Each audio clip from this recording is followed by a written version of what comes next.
안녕하세요. 이번 주 주택정책론, 저번 시간에 이어서 주거입주와 주거단지 개발, 주택가 주거입지를 수업해 보도록 하겠습니다. 주택가 주거입지에서 관리론적인 접근을 보겠는데, 이론적 배경으로는요, 1970년대 사회학 분야에서 주거 이동의 행태적 분석이 활성화가 됐고요. 주거 이동을 가구의 사회 경제적 특성과 연관해서 파악을 하는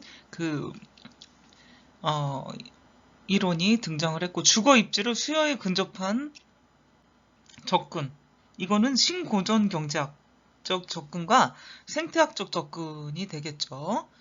도시공간 패턴을 주거 입지와 관련해서 이동을 파악을 했는데, 요건 생태학적인 연구다. 그리고 가구 주거지 선택 과정과 효용의 극대화. 가구의 주거지 선택은 자유의 의사에 맡기지만, 그 효용의 극대화라는 전제하라는 거는 경제학자들의 어떤 이론과 접목이 되는 거죠. 최소 비용과 최대 효과를 내는 게 경제학자들의 기본 이론인데, 효용의 극대화라는 말도 마찬가지죠. 처음에 배가 고파서 빵을 하나 먹었는데 맛있고, 또 아직 배가 채워지지 않아 2개째 먹었어요. 맛있어요. 3개째, 4개째, 5개째 먹었을 때는 그 맛이 떨어진다고 할 수가 있겠죠. 점점 배가 불러오니까. 그래서 효용의 극대화라는 건 우리가 이렇게 표현을 할 수 있지만, 최소한의 비용을 가지고 최대의 효과를 노리기 위한 게 이제 효용의 극대화라고 할 수가 있겠죠. 그래서 이 경제학자들의 접근에서 봤을 때는 주거지 선택 과정을 효용의 극대화라는 전제하에서 분석을 시도했다 하는 거. 그래서 신구전 경제학 접근이 되겠고요. 이동 결정 요인에 초점을 두는 거는 행태적 접근이다. 그래서 이런 방법들은 미시적, 수요적 접근이라 할 수 있어요. 왜냐? 개인의 선택적인 부분이 많죠. 거시적인 부분이라고 할 수는 없기 때문에 미시적, 수요적 접근에서 가구의 입지 선택과 주거 이동의 의사결정을 할 수 있는 거죠. 개인이 할 수 있는 부분. 그래서 선택의 자유라고 제가 서두에 먼저 중간에 얘기를 했고, 여기 주거 선택과 자유를 제한하는 외부적 요소들에 관한 연구가 더욱 필요하다는 생각을 갖게 됐어요. 그래서 이 관리론적 접근은 어떤 그런 면에서 큰 의미를 지닌다 하는 거. 또한 주택시장 메커니즘이라는 게 있죠. 시장 작동 원리에 의해서 시장은 돌아가게 돼 있는데, 요 주택시장 메커니즘이 주택 공급에 영향을 주고 있는 어떤 기구와 사람들. 아담 스미스의 보이지 않는 손이라는 것처럼 사람들 아니면 정부가 시장에 관여를 안 해도 돌아간다. 시장은 이렇게 얘기를 하지만, 또 관여를 하고 있는, 영향을 주는 사람들이 있다고 우리가 정의를 내릴 수가 있는데, 부동산 중개업자라던가 토지개발회사, 건축회사의 영향이 주거지 선택과 주거 이동에 결정적인 역할을 수행한다. 세 번째는 주거 이동과 주거지 선택은 개인이나 가구 선택의 자유나 수요에 걸거라기보다는 주택 공급이나 배분의 어떤 정책 결정에 의해서 좌우가 된다는 게 관리론적 접근의 시각이다. 주택 정책과 연관이 상당히 깊다 할 수가 있겠죠. 중앙정부에서 어떤 주택 정책을 펼치느냐, 그 핵심 모토가 되는 기준을 가지고 주택 공급과 배분이 이루어지기 때문에 거기에 많이 선택이 좌우된다는 얘기를 하고 있는 거죠. 두 번째, 도시 관리자의 역할을 보도록 하겠습니다. 주택 행정 정책을 위반하는 공무원들이 있고요. 이런 것들이 이제 주택 공급 및 배분에 있어 관리자로서의 통제와 조정을 맡고 있는 게 주택 행정 정책을 위반하는 공무원들이나 계획가라고 할 수가 있겠습니다.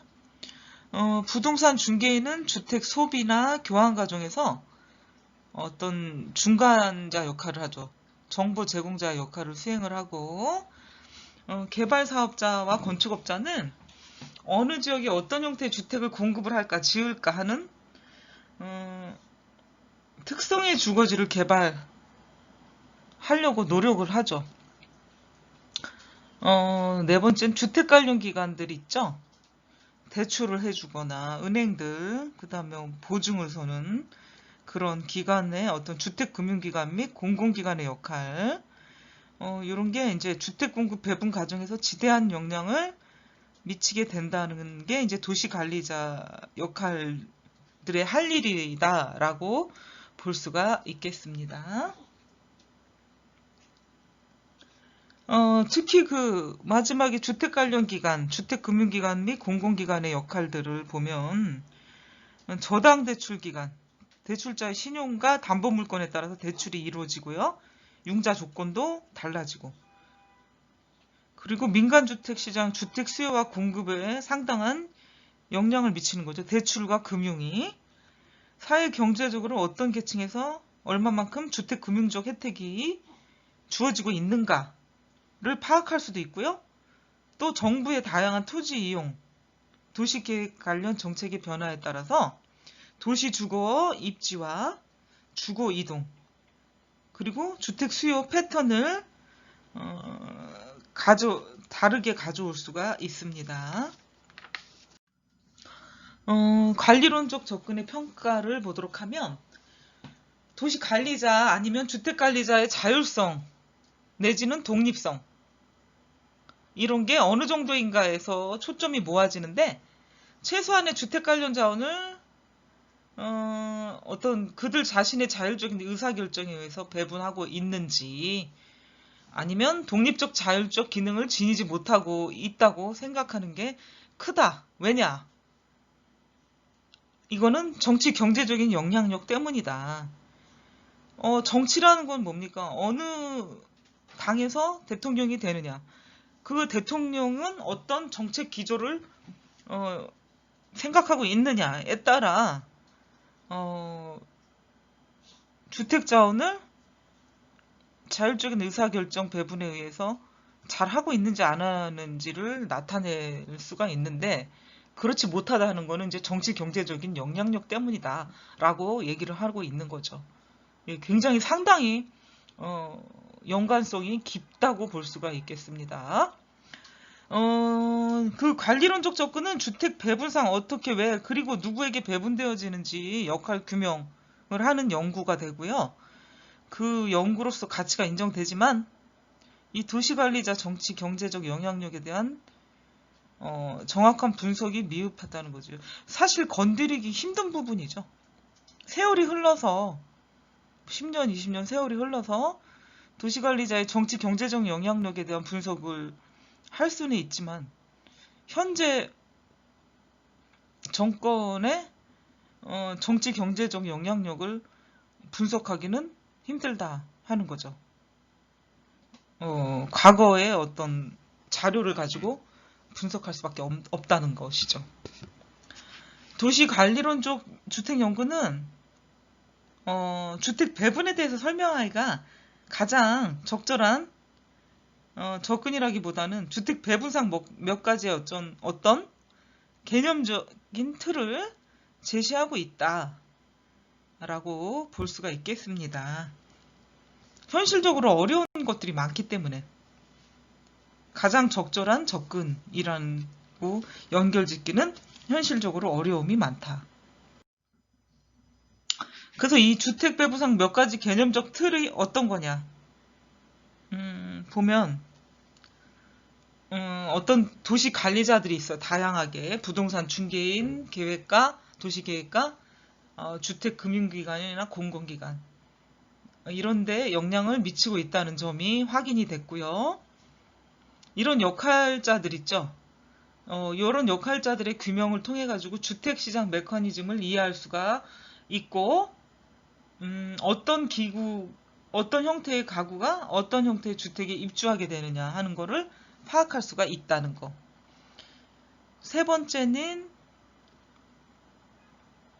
주택자원 배분은 자유경쟁시장 혹은 관리론적 형태 분석의 기초 위에 설명될 수 있지만 주택 배분은 사실상 계급 간의 갈등 과정으로 설명이 되어진다라고 마르크스주의라고 얘기를 할 수가 있겠죠.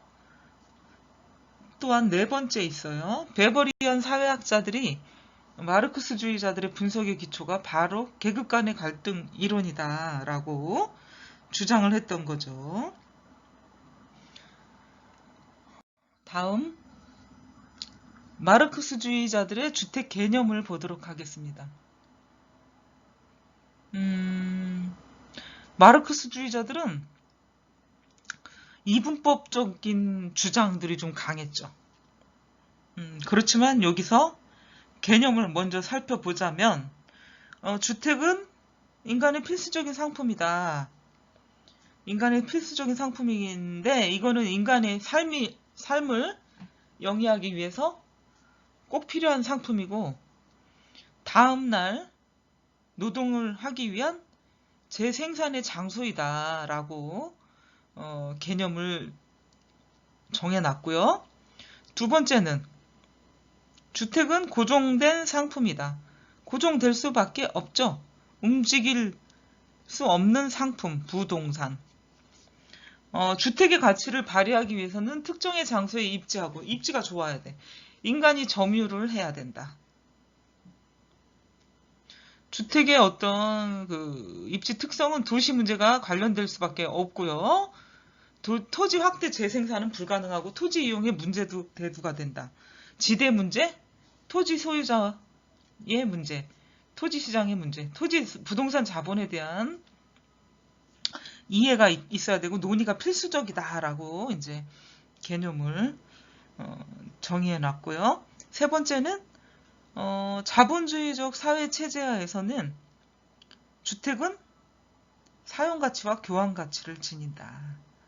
그죠? 사용가치와 교환가치, 권리, 뭐 이런 것들이 있다고 볼 수가 있겠고요. 네 번째, 자본주의 생산 양식 하에서는 주택체제는 세력 간의 계급 갈등 및 국가 개입의 어떤 장소, 국가 개입의 여지를 주고 있다. 뭐 이런 걸 마르크스주의자들은 주장을 했죠.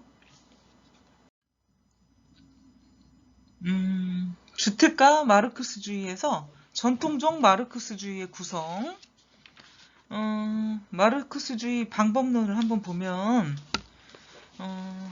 여기서의 주장들은 생산 수단을 독점한 자본가 계급들이 있을 거 아니에요. 그래서 이거는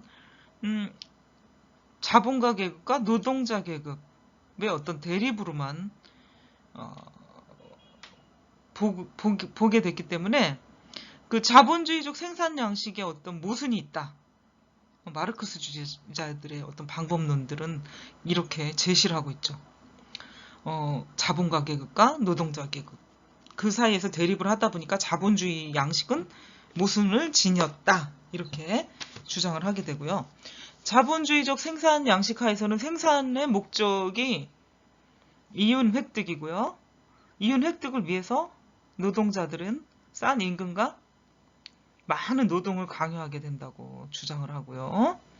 세 번째는 뭐 이런 시절도 있었죠, 사실은. 근데 모든 역사가 진화하듯이 모든 그 유물과 문화와 역사는 진화합니다. 그래서 예전엔 그랬지만 지금은 어때요?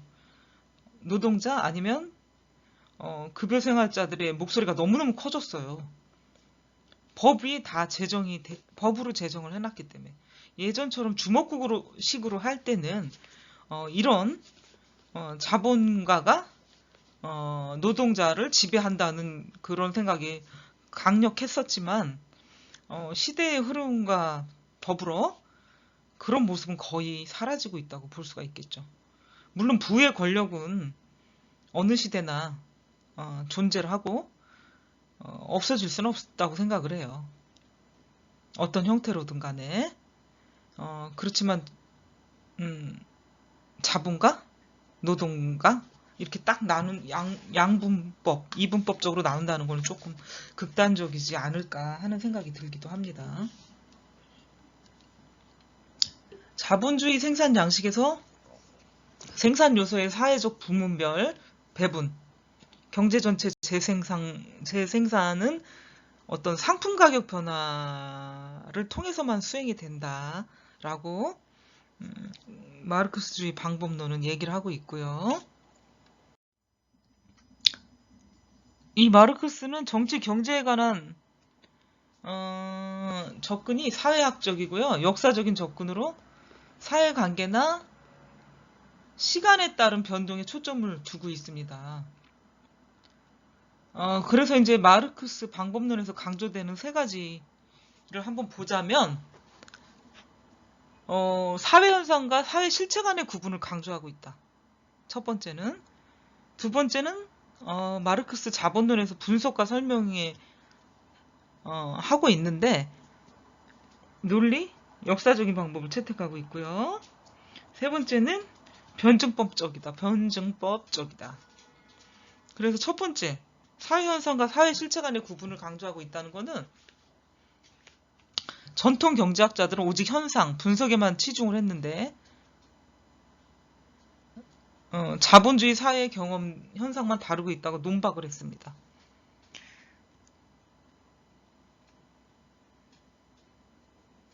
그렇기 때문에 이 실체라는 거, 사람을 현혹시킬 수도 있다는 거죠. 그래서 진정한 과학적 접근을 통해서만이 숨어있는 실체로서의 현상을 통찰할 수 있다는 거죠.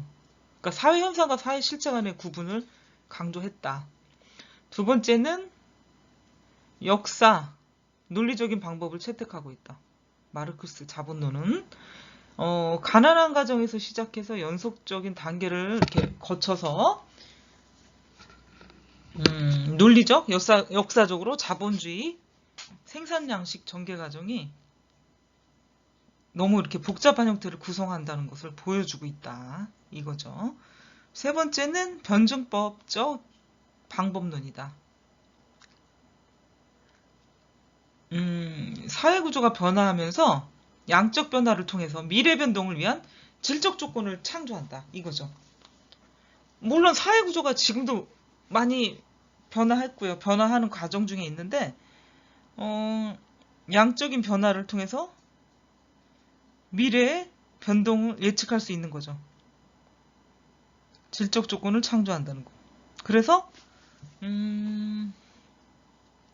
어떤 사회 체계는 내부 변동을 위한 상황을 조성해서 어떤 모순된 상호 모순된 경향을 갖고 있다. 라고 이제 얘기를 하는 게 변증법적 방법론이죠. 그래서 이 마르크스 방법론에서 강조되는 세 가지를 여러분들과 봤고요. 두 번째, 역사적 유물론의 기본 구성. 그 마르크스 유물론은 1859년 정치 경제학 비판의 서문에서 그 요체를 설명하고 있는데 사회의 경제구조가 진정한 근본이고요. 여기서 상부구조인 법률, 정치, 이데올로기라는 형태가 발생이 된다고 봤다고 하죠. 이 정치 경제학 비판에서 서문 아시죠? 책의 본론으로 들어가기 전에 서문을 쓰잖아요. 거기서 나온 얘기다. 동태적 사회 변화.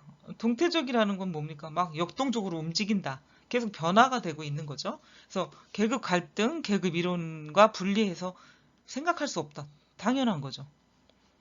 계급 구조는 근본적으로 그 사회의 경제 구조에 바탕을 두고 있다.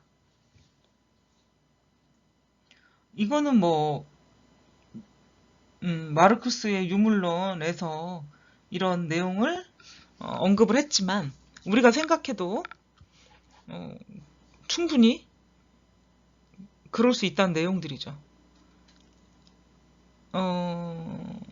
또한 세 번째는 마르크스는 이분법적 계급 형태로 설명을 했는데 소유자와 비소유자와 착취 형태와 비착취, 뭐 생산력과 생산관계 무슨 어떤 계급 간 상부 구조라고 생각을 했고요.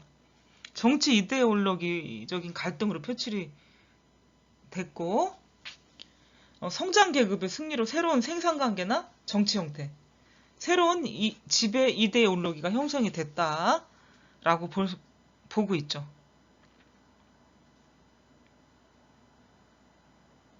그래서 봉건사회에서 자본주의 사회로 넘어갈 때 이런 모습을 보였다 하는 거죠.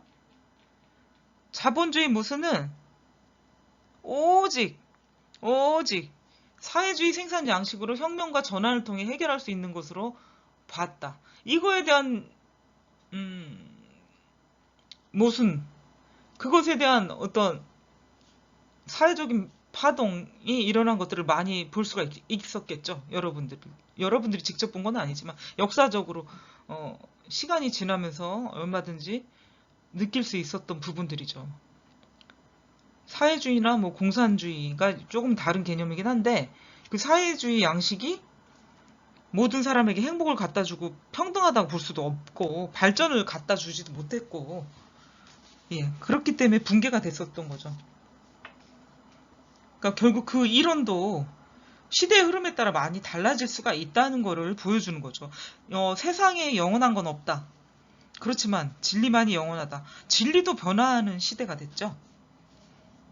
진리는 영원하다. 진리는 영원한 것보다는 진리는 다른 것보다 변화가 빠르게 되거나 퇴색하는 시간이 느리다고 볼 수가 있겠죠.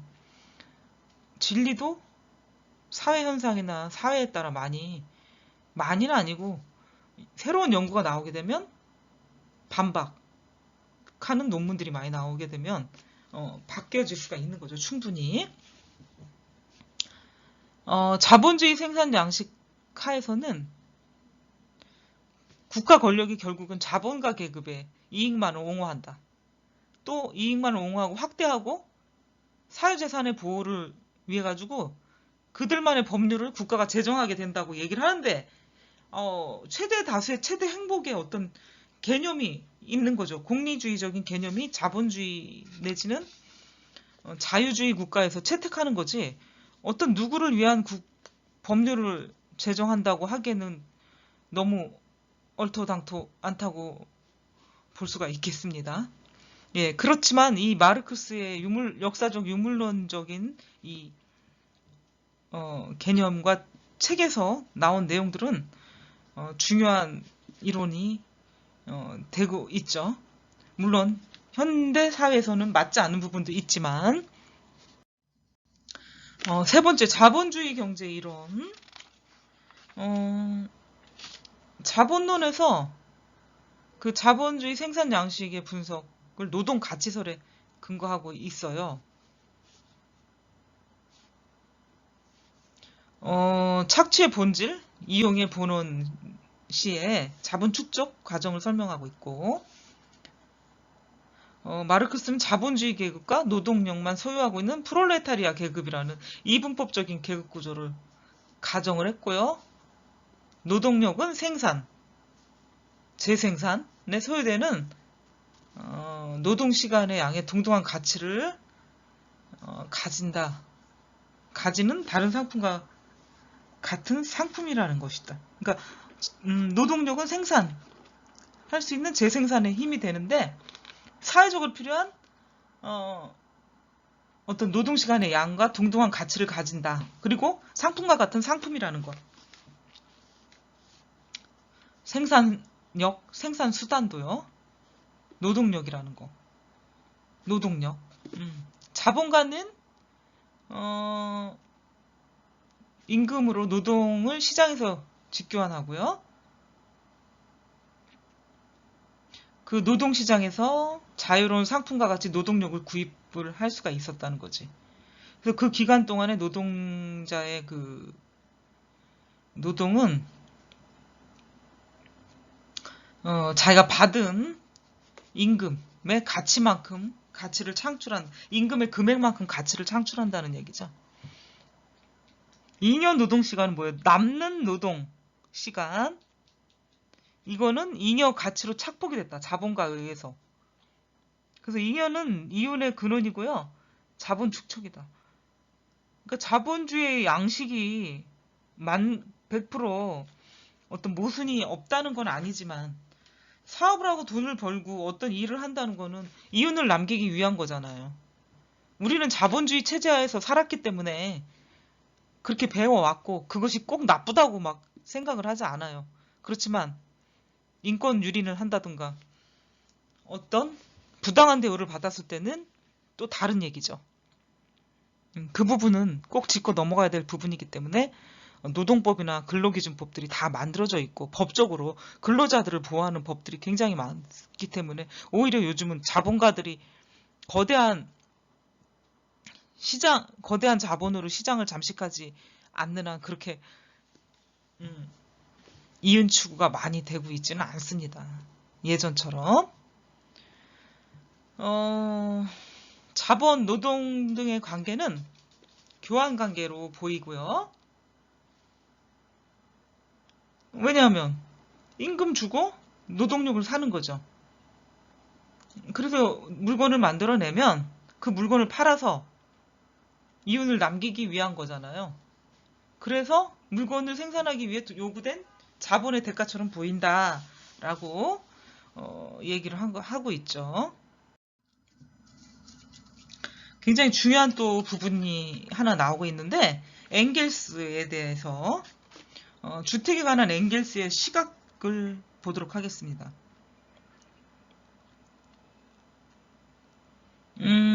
마르크스는 자본론에서 19세기 영국의 슬럼 아니면 발전한 도시 지대에 대해서 약간 언급이 있었어요. 약간 언급이 있었지만 도시 주거 입지 구조와 주택 문제는 그 이론의 중요한 연구 대상이 아니었습니다. 엥겔스는 이러한 면에서 마르크스 경제 이론에 근거하고 주택 문제에 관해서 언급을 하게 됐습니다. 공업지역이죠. 맨체스터에 관한 그의 연구에서 밝힌 동심원설이 있는데 이거를 이후에 버제스 동심원 이론과 보기에는 비슷하게 보인다는 거죠.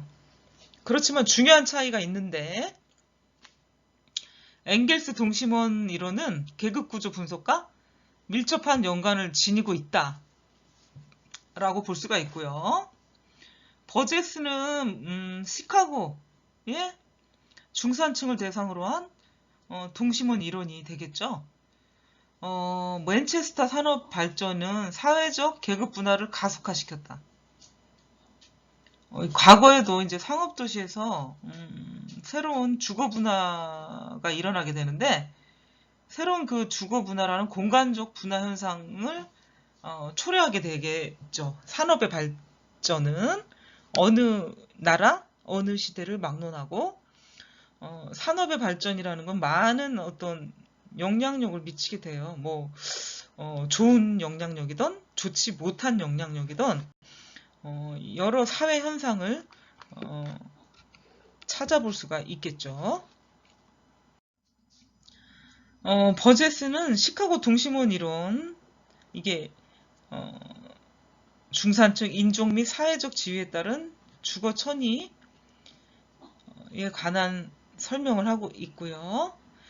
엥겔스는 그의 저서 The Housing Question에서 주택 문제에 관한 구체적 견해를 표명을 했고 상당 부분이 프라우드 혼의 견해를 가지고 논의를 합니다.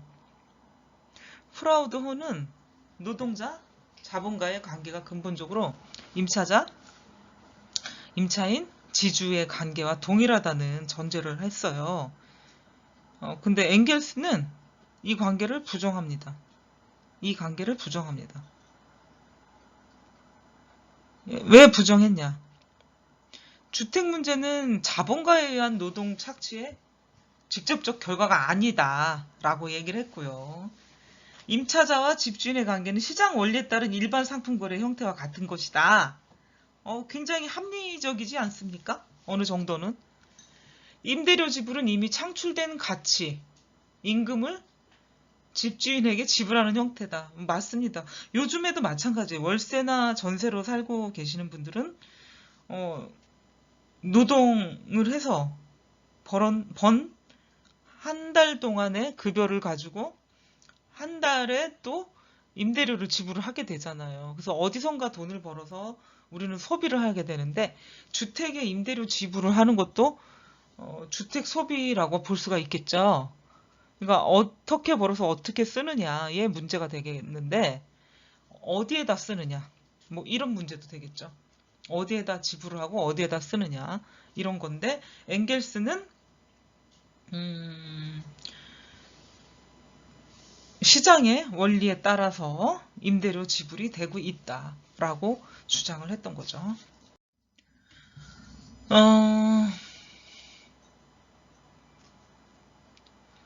이 엥겔스 더 하우스 인 퀘스천에서 나왔던 내용이 노동자들이 주택 소유를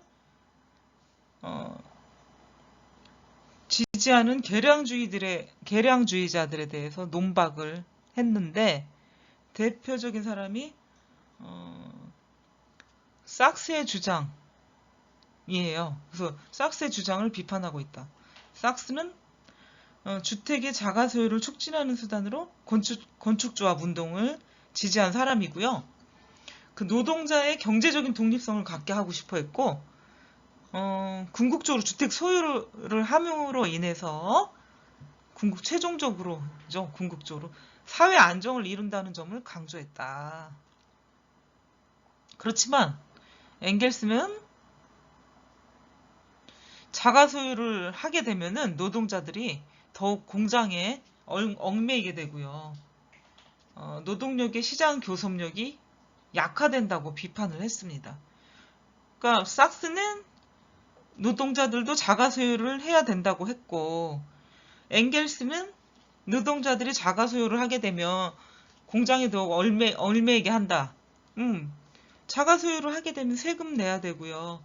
돈을 벌어서 내 집을 사야 되기 때문에 계속 일을 안 할 수 없다는 거죠. 그렇지만 두 분 다의 그 주장이 틀렸다 맞았다 할 수는 없고요. 요즘 트렌드에 맞게 여러분들은 이제 선택을 하지만 뭔가 목표는 있어야 된다고 하지만 이 개념하고는 조금 다르다고 생각을 합니다. 그래서 더욱 공장에 얽매이게 하고 노동력의 어떤 약화를 갖고 온다. 노동자들이 더 많아지니 자본가들 말하는 이분법적인 자본가들, 이분법적으로 얘기했을 때 자본가들은 얼마든지 초이스할 수 있는 아니면 더 착취할 수 있는 기회가 생긴다는 얘기를 하고 있는 거죠. 주택의 자가 소유 촉진이나 건축조합 운동으로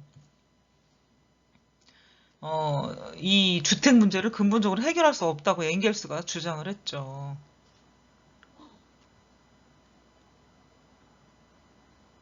엥겔스는 계량주의자들, 삭스가 주장했던 계량주의자들은 궁극적으로 이 방법이 실패할 거다라고 보았고요.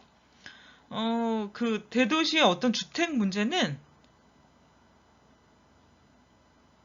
자본주의 산업화의 전체의 가정에서 떼어놓고 볼 수가 없다는 거, 분리할 수 없다는 거. 그러니까 자본주의 산업화에서는 주택 문제가 따라다닐 수밖에 없다. 꼭 같이 갈 수밖에 없다 하는 걸 얘기하고 있는 거죠. 엥겔스는. 자본주의 산업화는 도시와 농촌을 분리시키고요. 그 노동자를 생산 지점에 직결시키고요. 낮은 임금, 그다음 산업의 일꾼처럼 산업 예비군의 고갈과 충당이라는 주기적 교착 상태를 초래한다라고 주장을 했습니다. 지배계급의 도구는 정부라고 했는데 그 정부는 위기를 해결할 능력이 없고 슬럼 뭐야? 그 노화돼가는 그 다음에 그 노후에서 더 진행된 지역을 슬럼이라고 얘기를 하죠. 슬럼가 낙후되고 아주 지저분하고 그런 지역을 슬럼가라고 하죠. 슬럼은 도로나 공공건물로 전환되어서 재개발되었고요. 슬럼 지역 주민은 다시 또 다른 슬럼 지역이나 눈에 잘 띄지 않는 지역으로 분산해서 이주를 했을 뿐이다 라고 이 저서에서 주장하고 이 저서의 내용들이라고 볼 수가 있겠습니다. The Housing Question에 썼던 내용들이라고 볼 수 있겠습니다. 주택에 관한 마르크스주의적 접근을 보면 비마르크스주의적 접근이 있습니다.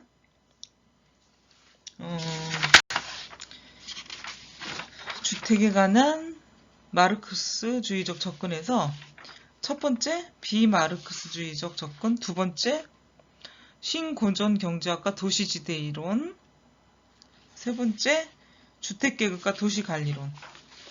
비마르크스주의적 접근에서 첫 번째 시카고 학파 생태학적 전통이 있어요. 그럼 첫 번째 시카고 학파와 생태학적인 전통을 보도록 하겠습니다. 이 마르크스주의자들에 의해서 시카고 학파의 생태학적 접근에 대한 비판이 제기가 됐는데 카스텔스는 생태학적 접근에 대한 비판은 도시 사회와 전반의 비판에 근거하고 있다라고 얘기를 합니다.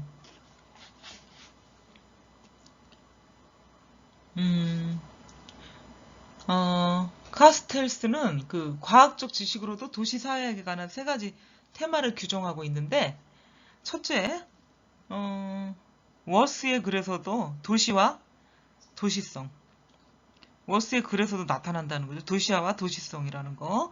둘째는 버젯으로부터 시작된 사회구조와 조직 간의 연관성의 탐구. 셋째는 생태계로서 도시의 인식이다 라고 했습니다. 그리고 생활 방식으로서의 도시와 도시성, 워스의 글에서 나왔고, 둘째는 버젯으로부터 시작된 사회 공간 구조와 조직 간의 연관성의 탐구, 셋째는 생태계로서 도시의 인식인데, 이러한 테마를 이론적 명확성이 결여된다는 점에서 카스텔로는 받아들이지 않았어요. 생태학적 논의는 세부적인 도시 이론적 목적이 아니고요. 사회구조 전반에 적용되는 이론으로 보았기 때문에 이 도시성이라는 개념은 대중사회와 문화적 가치의 표현이고 도시의 생태적 형성의 특성을 나타내는 것이기 때문에 인정을 안 한 거죠. 카스텔로가. 그 버젯스는 근데 반면에 공간구조와 사회구조의 상호 연관성을 연구를 했어요. 특히 동심원 구조 모델, 이 연구를 하면서 미국 자본주의 발전 과정상 특수한 단계의 사회 과정을 나타내는데 불가하다. 일반적 현상을 설명하기엔 불충분하다고 생각을 했습니다. 카스텔로가. 또한 도시 사회과학이 명확한 실제적 목적을 지니지 못한다 라고 지적을 했습니다. 두 번째, 신고전경제학파의 도시지대 이론을 보도록 하겠습니다. 첫 번째, 신고전경제학은 개인주의적이며 주관적이다 라고 이제 얘기를 했었는데, 이거는 이제 자기 본위적인데 개개인의 주어진 본성과 기호에 의해서 사회가 구성이 되고요. 마르크스주의자들의 견해는 어떤 사회가 특수한 생산 양식의 발전 속에서 특정한 역사 단계로서 넓은 의미의 사회, 경제 과정으로서의 파악, 생산 양식의 분석이 논리적으로 소비 양식 분석 앞에 있어야 된다고 지적을 했습니다. 첫 번째가. 둘째는 신고정 경제학은 좀 좁게 본다면 교환에 초점을 맞추고 있다라고 얘네들은 지적을 했는데, 사회관계에서 유일하게 강조되는 게 시장에서 상품 교환, 물물 교환, 상품 교환에 관심을 두고 있다라는 것이죠. 세 번째는 생산은 토지, 노동, 자본. 생산 요소의 3요소죠. 이것이 토지, 노동, 자본이 투입되어 이기적인 기술 과정을 통해 가지고 산출물로 변형된다라고 얘기를 했는데, 이 생산 과정의 본질을 이뤄내면 계급적 착취 관계를 신고전 경제학은 밝혀내지 못하고 있다라고 지적을 했습니다. 세 번째는 주택 계급과 도시 관리론을 보도록 하겠습니다.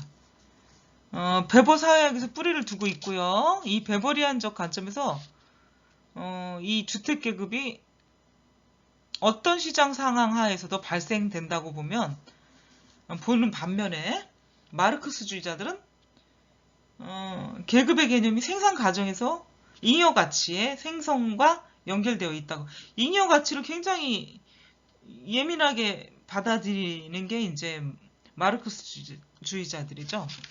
그것이 자본주의에서는 남기 위해서 뭔가를 활동을 하는데, 사업을 하고, 여기서는 남긴다는 개념이 좋지 않은 개념으로 나오는 거잖아요. 잉여 가치라는 거는. 잉여라는 건 남는 거예요, 결국은. 뭔가 이윤이 남는다? 뭔가 장사를 해서 남긴다. 사업을 해서 남긴다. 이건데 나쁘게 판단을 한 거죠. 착취의 개념으로 봤기 때문에. 폴이 주장한 주택계급 개념에 문제가 있는 것은 엥겔스 분석에서 찾을 수가 있고요. 엥겔스는 세입자 집주인의 관계를 노동자 자본과의 관계에 동일하지 않는 것으로 주장을 했습니다. 자본주의 사회가 투입된 사회에서는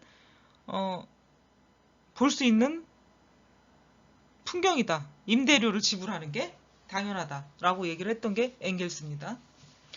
도시관리론에 대한 마르크스주의적인 비판은 베버리안 사회에서 다루는 국가관료제도에 연관된다. 그렇죠. 폴의 초기 연구는 도시관리자들은 최소 자원의 배분에 관련한 어떤 도시체계 독립변수로 봤고요. 희소성이라는 건 자연적 현상으로 간주됐고, 도시 문제 관리비의 어떤 비효율성, 관료조직의 무감각, 이런 것들에서 해석을 했습니다. 관리론적 입장은 100% 완벽하지가 못해요. 어느 시대, 어느 제도, 어느 정치도. 그렇다고 못하라는 건 아닌데 잘하려고 하면서도 안 되는 경우가 있습니다. 그렇지만 더 잘한 부분이 많다면 그분은 역사적으로 위대한 영웅이 되죠. 그렇지 않으면 그 반대 현상이 일어나게 되는데 100%라는 건 사실 없어요. 그래서 관리론적인 입장을 비판하죠. 마르크스와 비마르크스주의자들로부터 비판을 받죠. 관리론적 입장을. 폴은 도시관리자들을 정부와 민간 부분 사이에 조종하는 역할로 보았고요. 도시관리자들이 정부의 민간 부분 사이의 조종이라는 관점에서 보았지만, 도시관리자들이 정부의 한 구성원이라면 어떻게 그 조정 기능을 수행할 수 있을까라는 문제가 제기가 됐다 하는 거고요. 마르크스주의자들은 정부의 역할과 자본이득 간의 관계에서 어떤 중립적인 관료주의적인 법체적 법인체적 국가 이론을 부정을 했습니다. 중립적인 관료주의적인 법인체적인 모습이 아니라고 생각을 했던 거죠. 노동자 입장에서 입장에서 서야 되고 평등해야 되는 그런 모습이 안 보였던 거죠.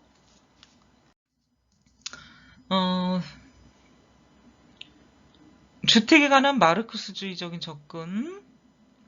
주택 체계의 분석을 보면 마르크스주의자들은 넓은 사회 체계와 상호 연관이 있다라고 봤고요. 주택은 하나의 상품이다. 주택은 노동자가 필요로 하는 소비의 한 부분이고요. 노동력 재생산의 한 측면이다. 또한 자본주의 사회관계의 재생산과 연결이 돼 있다. 사회의 계급 갈등의 한 영역이며 다양한 정부 개입의 대상이다. 물론 틀린 부분은 없다고 할 수 없지만 굉장히 상당히 맞는 부분도 많습니다. 그러니까 오늘날의 기준으로 볼 때는 그래요.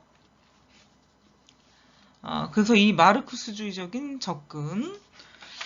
그래서 우리는 오늘 여러분들과 여기까지 수업을 하고 이번 주 강의는 여기까지 하도록 하겠습니다. 여러분 수고하셨습니다.